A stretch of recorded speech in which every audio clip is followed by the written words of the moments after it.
Hello guys, magabi sa tanan. Karon magluto ta og isda. Kay tigpanyapon naman syempre, magluto jud ta, di ba? So karon guys, ang ako ang lutoon, isda man daw ning akuan. Sibad man daw ang pangalan.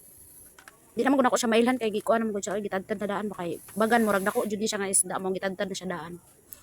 So ana lang siya, mag-init, maglunod og lamas. Sayon naman nilutoon. Mas maayo man gud po nang magtula po ta panagsaba kay lisod na kayo magsihirat ang kaon og mga oily. Paano na siya guys? Dali ra kayo na siya lutoon. Pero lami siya. Labi nagmaghigop-higop kasi ang sabaw. 'Di ba? Ilunod na ako ang kuan, ang pichay.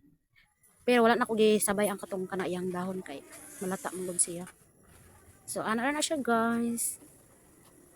Tod-tod ana hauno na. Manihapon na dayon ni. O 'di ba? Last nga pabukal. Nya ang ako agyong pagtilaw ang paghigop madungog jud. Thank you for watching guys. Bye-bye.